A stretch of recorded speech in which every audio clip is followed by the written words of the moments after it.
Hello and welcome to revision tips for SIPS Level 5 Advanced Diploma in Procurement and Supply. This is Module 5, Managing Ethical Procurement and Supply, and it's Learning Outcome 3, which helps you to understand and be able to analyse initiatives and standards to improve ethical and sustainable practices in procurement and supply. So we're going to cover how labour codes can help achieve ethical and sustainable supply chains, as well as the standards on environmental purchasing. We'll look at how those standards can achieve improved fair trade and the approaches to achieve responsible procurement and help promote ethical, sustainable management.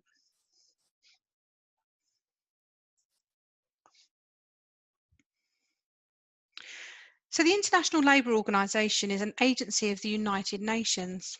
It promotes rights at work and runs programs that aim to support everyone's right to decent work. And it sets standards and policies.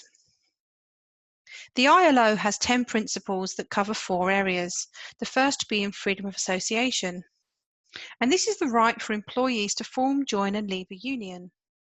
Employees also have the right to collective bargaining, which means that employers and trade unions can work and negotiate in areas like pay, rates, health and safety, working hours and equality issues. The second is the elimination of forced or compulsory labour. This means that people will no longer have to work under threat. Third is the abolition of child labour. This is intended to stop children from being exploited and deprived of their childhoods in order to work. And the fourth is the elimination of discrimination in respect of employment and occupation. And this is intended to prevent any form of unjust and prejudicial treatment of people because of their characteristics, such as race, age, sex, sexual orientation, or religion. The conventions behind the fundamental principles and rights at work underpin national labour laws as well as standards on labour, human rights, environment and fair trade. And support for these principles and monitoring of them occurs at international and national level. The ILO does the following. It sets the standards and monitors governments to ensure that they are and their businesses implement the standards. It provides support for countries that request it, and it holds governments to account for violations of labour standards. It can put pressure on governments to make the changes where required in order to improve rights and conditions for workers. In 1999, the United Nations launched the Global Compact, which has 10 principles. It covers human rights, labour rights, environmental concerns and anti-corruption measures. And the framework has the following approach. It's aimed at businesses to provide them with the support and a pathway for networking with other like-minded businesses. And it's intended to facilitate discussions on how to implement sustainable business activities. And it's voluntary to join, but not legally binding. So a lot of what I've said earlier about the labour practices feature from 3 down to 6. 1 and 2 talk about human rights, supporting the protection of that and making sure they're not complicit in any human rights abuses. 7 to 9 looks at the environmental approach, so supporting a precautionary approach and undertaking initiatives that promote a greater environmental responsibility, encouraging the development and diffusion of environmentally friendly technologies. And the final is about working against all forms of corruption, extortion and bribery. This slide introduces the ILO, again the United Nations Global Agency for Promoting Human, Civil and Labour Rights. And these do impact on procurement.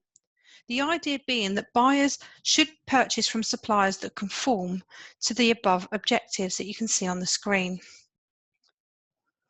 And if you haven't done so, please also look at the ILO's website, ilo.org.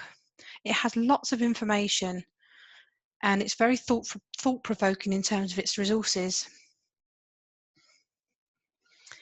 The Ethical Trading Initiative is an alliance of companies, trade unions and non-government organisations that promote respect for workers' rights around the globe. And its vision is a world where workers are free from exploitation and discrimination and enjoy conditions of freedom, security and equity. The 9 points on the screen are contained within the ETI base code. And I'm going to read out a statement to you from the ETI which explains why it's called a base code. So the provisions of this code constitute minimum and not maximum standards. This code should not be used to prevent companies from exceeding these standards. And companies applying this code are expected to comply with national and other applicable laws. Where the provisions of the law and this base code address the same subject, to apply that provision which affords the greater protection. So this is very similar to the International Labour Organisation's objectives.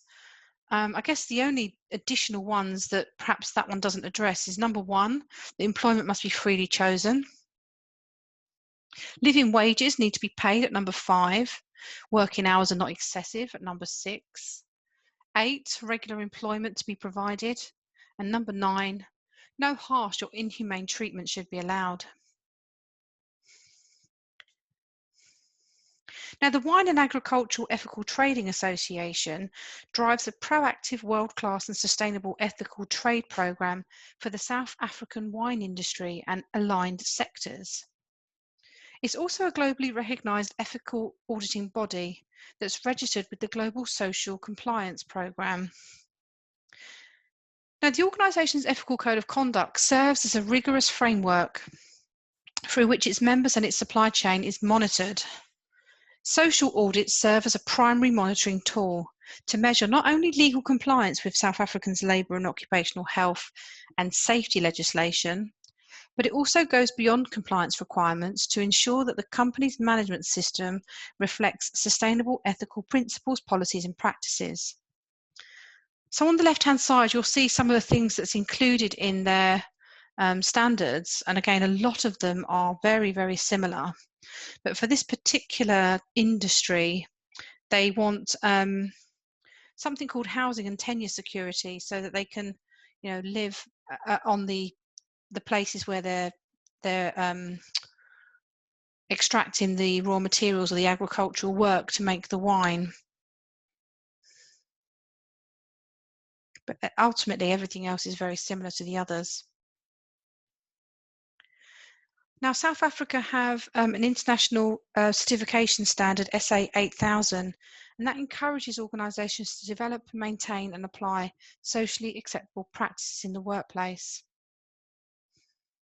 This certification addresses issues including forced and child labour, occupational health and safety, freedom of association, collective bargaining, discrimination, disciplinary practices, working hours, compensation and management systems. But as well as setting workplace standards, the SA 8000 also embraces existing international agreements, including conventions from the International Labour Organization, the United Nations Declaration on Human Rights, and the Conventions on the Right of a Child. Regulations for achieving better environmental performance have been avoided in general in industry over recent years, but instead a process of voluntary compliance to codes of performance have become the norm.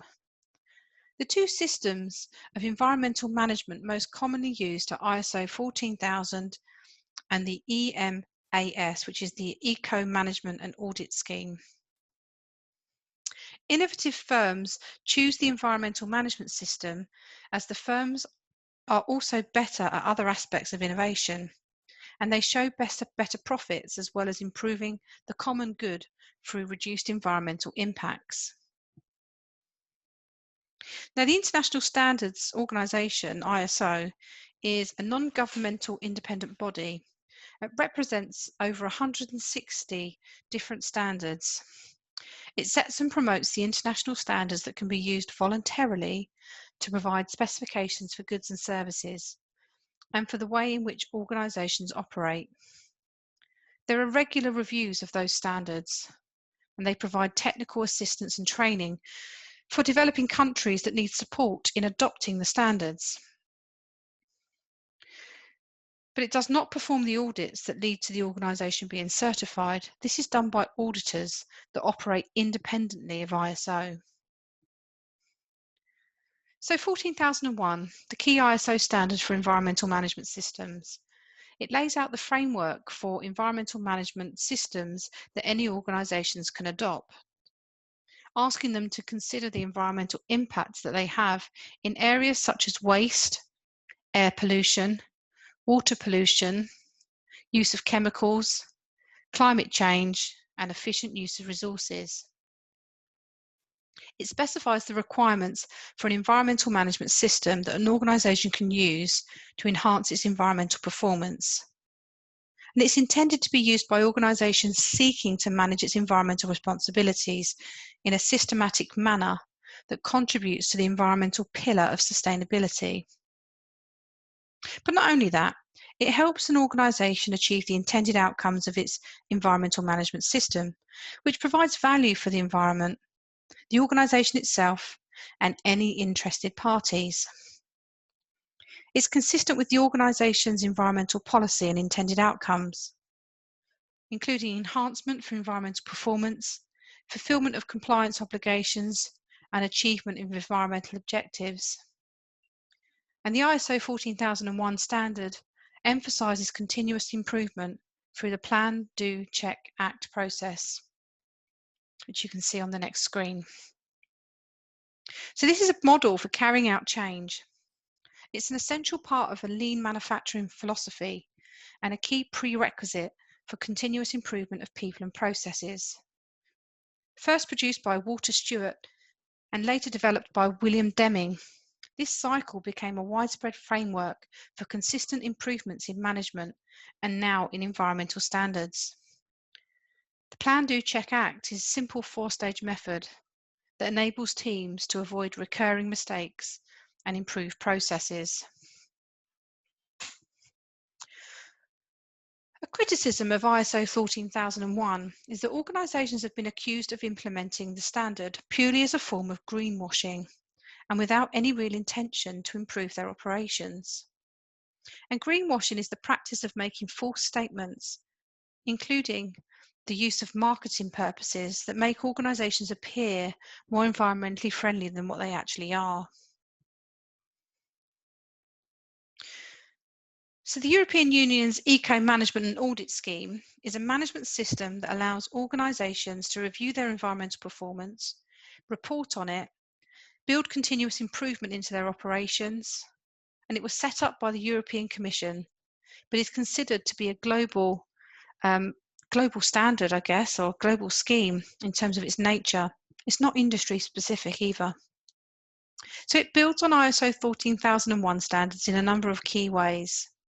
The focus on EMAS is on improving the organisation's environmental performance and impact, rather than on improving the environmental management system. The organisations are required to report annually on their environmental performance, and complying with the EMAS are publicly registered and searchable on a database. The standard takes into account the capability of SMEs by verifying who understands the context that SMEs operate in, and by having extended intervals between audits and between environmental statements. The scheme requires the organisation to demonstrate compliance with applicable environmental legislation. So now let's look at the benefits and criticisms. The benefits is the level of transparency and improvements that you get, as well as complying with legislation, supporting SMEs and consistent reporting. But the criticism is the cost of the initial setup, and the audits that you require, again, are very costly.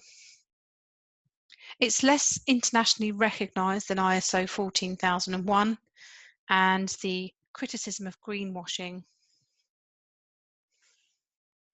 The bullwhip effect has been a long recognised critical factor that amplifies demand variability as customer orders pass upstream through successful tiers of a supply chain.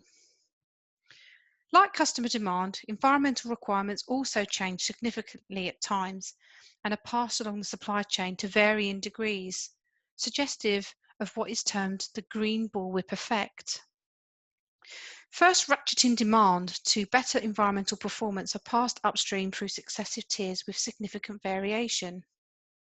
Second, a green bullwhip effect is created as time to comply with specifications are compressed. 4 different managerial responses, namely replace, accommodate, negotiate, and collaborate, were observed to amplify or, I guess, think about the green bullwhip effect based on the nature of firm relationships and balance of environmental capabilities at each tier. But of particular interest, the green bullwhip effect can force positive change, triggering the development of new environmental capabilities at multiple tiers in a supply chain. With a wealth of standards available to buyers, including internal operational standards, industry standards, and international standards, it's important that procurement conducts analysis to assess which standards are most appropriate. The assessment will take account 2 factors.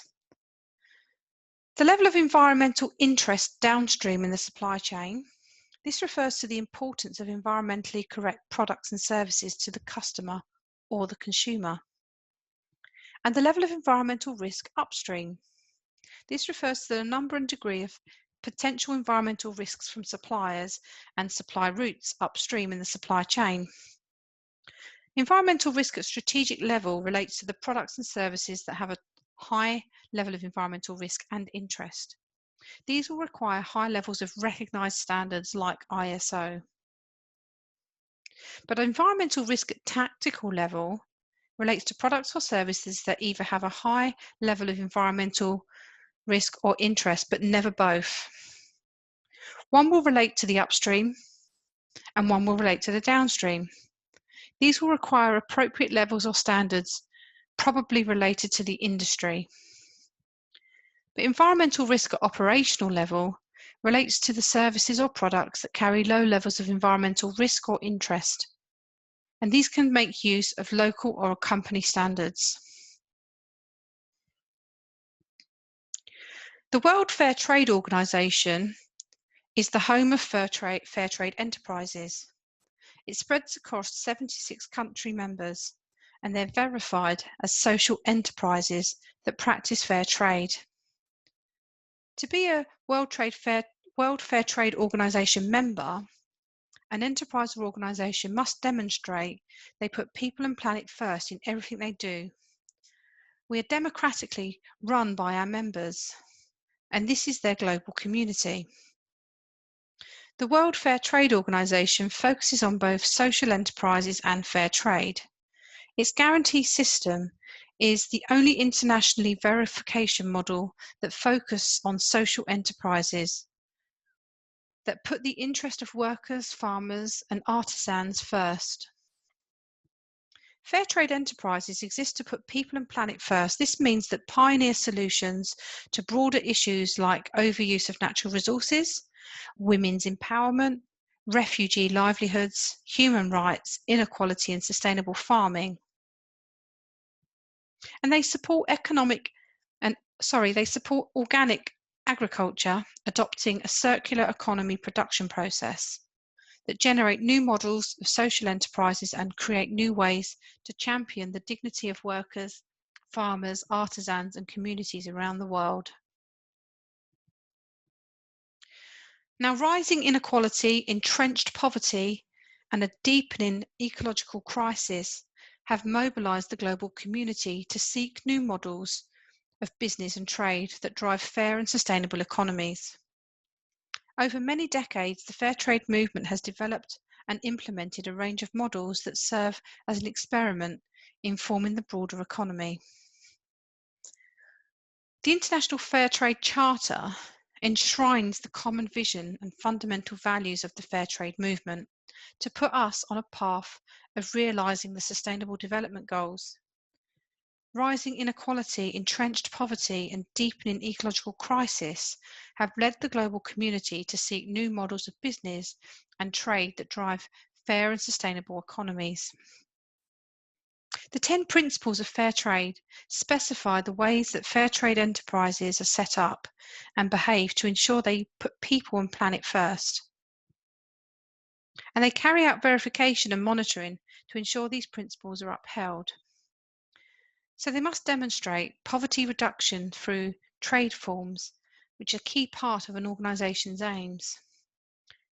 They must be transparent in their management and commercial relations, and trade with concerns for social, economic and environmental well-being of marginalised small producers, and doesn't maximise profit at their expense.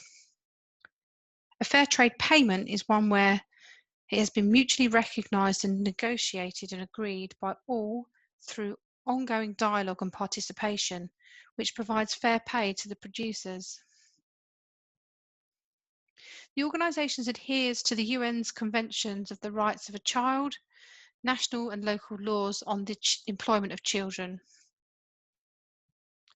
It doesn't discriminate in hiring, remuneration, access to training, promotion, termination or retirement based on race, caste, national origin, religion, disability, gender, sexual orientation, union membership, political affiliation, HIV or AIDS status or age.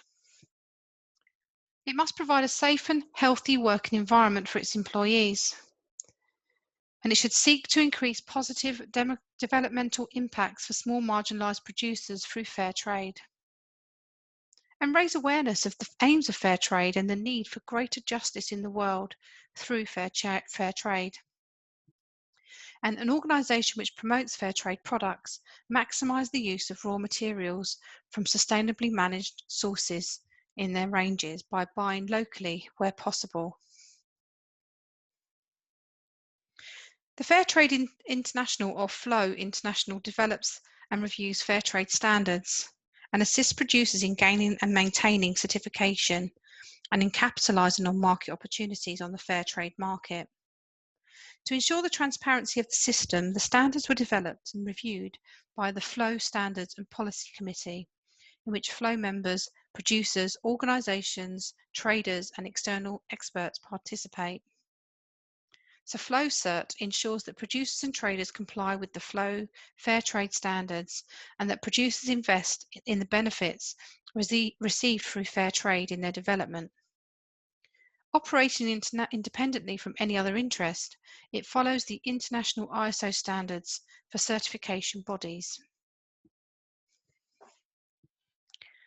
Fair trade ensures fair prices, living wages and community benefits for farmers, but their workers and their families as well in developing countries. Fair trade works in partnership with farmers to empower them and produce raw ingredients with fairer prices, better terms of trading, as well as additional funds for business and community development. Education, healthcare and environmental sustainability all benefit from fair trade, and workers benefit from improved humane working conditions. Sustainability goes hand in hand with fair trade initiatives. In order for producers and communities to have economic longevity, their communities must be sustainable.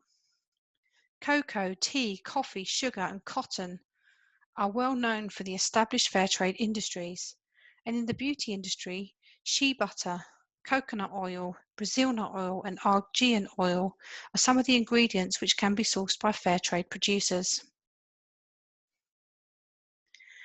Fair trade operates under three key components: fair trade standards, minimum prices and premium. So we'll start with fair trade prices. This is to ensure buyers are not allowed to buy below this price and support farmers if commodity prices drop below the cost of production. Fair trade standards is for wages and working conditions and for fair and sustainable practices when trading in fair trade products. And then fair trade premium is where farmers who sell products on fair trade terms receive an additional amount called the fair trade premium, which goes into a communal fund dedicated to supporting workers and farmers in improving environmental, economic and social conditions. So the concepts that underpin the majority of fair trade labels is they get a minimum price, or a premium that goes into this communal fund. They need traceability, long-term relationships, environmental issues, and compliance with all ILO conventions. Direct trade is a form of sourcing practiced by certain commodity manufacturers, and they build direct relationships with the farmers and processors who sell the materials like coffee and cocoa beans. There is no single set of direct trade standards, and specific trade practices vary as a reflection of business and ethical priorities of a manufacturer. Direct trade practitioners view their model as one of mutually beneficial and transparent trading relationships, and some advocate explicitly defined direct trade as an alternative to fair trade, without the cost, and to seek to address perceived limitations of fair trade, which we'll explain in this slide. So you're paying higher premiums to farmers than those mandated by fair trade. Trying these premiums to specific quality standards to create a sustainable economic rationale for higher prices. Allowing participation by individual farmers and processors, regardless of the size or membership in a cooperative. Eliminating the fees involved in being a certified fair trade company. And generating additional supply chain trust and transparency through personal relationships, price negotiation, and information sharing. In both the private and public sector, there is an increasing pressure from customers, clients, governments, and the public to put sustainable procurement into practice. The World Summit on Sustainable Development stated that relevant authorities at all levels should promote public procurement policies and encourage development and diffusion of environmentally sound goods and services. And in response to this, business operators and professionals have been very fast to institute policies and strategies that are embedding sustainable development concerns. Every procurement process that an organisation undertakes will have an impact on the business that it trades with, its supply chain, the people involved, and the environment. So organisations practicing social procurement meet their needs for goods, services, utilities, and works, not only on a private cost-benefit analysis, but with a view to maximising net benefits for themselves and the wider world. In so doing, they incorporate extrinsic costs and the considerations in decisions alongside the conventional procurement criteria of price and quality. So these considerations are typically divided into environmental, economic, ethical, and social. Responsible procurement means considering the consequences of your decisions and ensuring that an organisation has a positive impact, or where a negative impact could occur, the consequences are minimised as much as possible. So the 4 areas for responsible procurement is human rights and ethical impact. Is there a possibility of slavery or forced labour in that supply chain?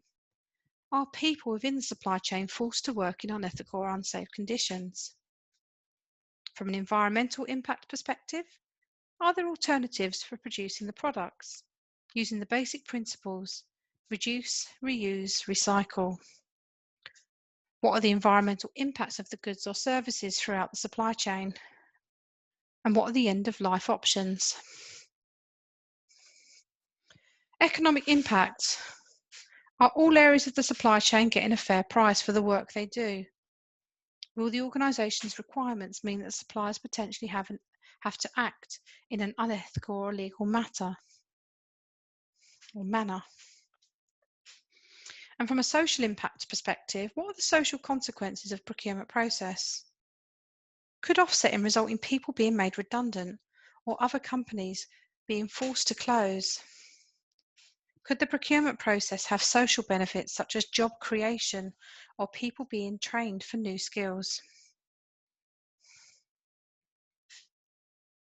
The quality of relationship between producer and buyer along the supply chain has a direct influence on sustainability at a producer level. The power dominance model that you can see on the screen shows the results of the relative power of buyers and suppliers. If a buyer is dominant over a supplier, the buyer needs to be aware of the implications of decisions or requests that they have. So, for example, if the buying organisation pushes the supplier to commit to lower prices that are unsustainable, it could result in the supplier applying pressure on their own suppliers, resulting in unethical or illegal practices further down the supply chain. It could also result in the supplier substituting products of a lower quality to maintain margin, and in some cases, the supplier going bankrupt.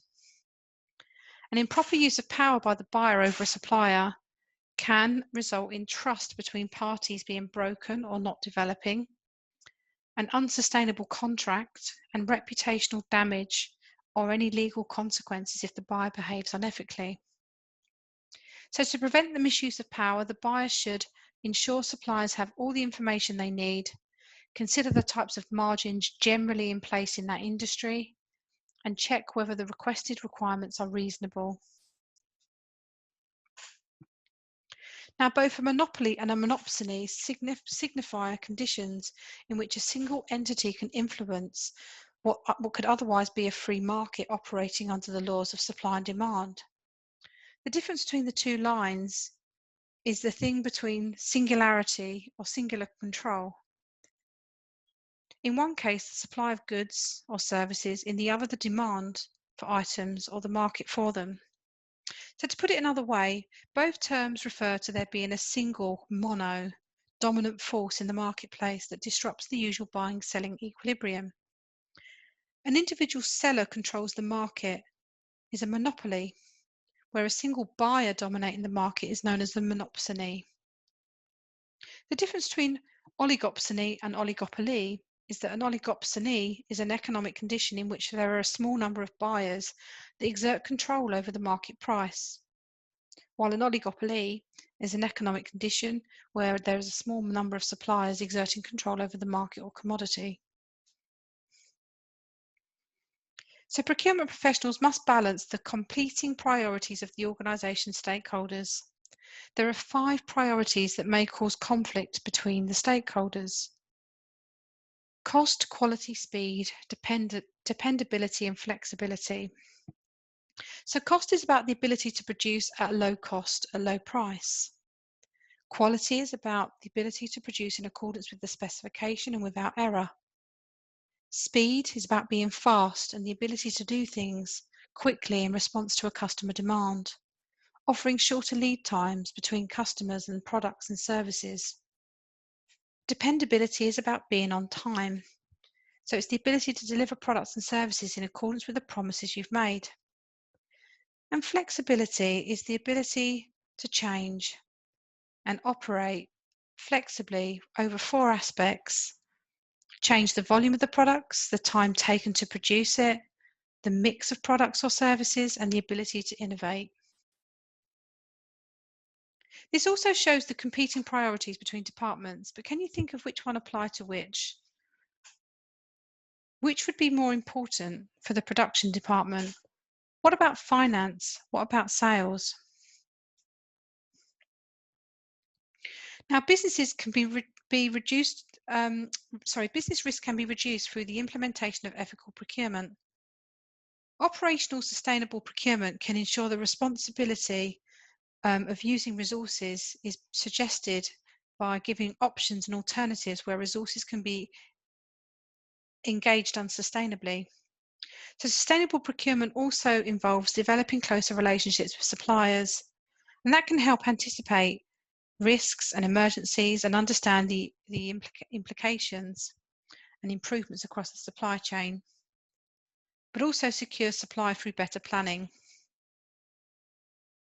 Financial stability and sustainability might mitigate any financial risk through improving compliance to financial regulations, security of supply and reduction of cost, and identifying innovations that result in financial savings and guarding against unethical practices in the supply chain that could damage the organisation's reputation and lead to financial losses. But finally, social media means that the story can go around the world in a matter of minutes, and reputation can be damaged just as fast. And once bad news is on the internet, it doesn't appear quickly. It doesn't disappear quickly.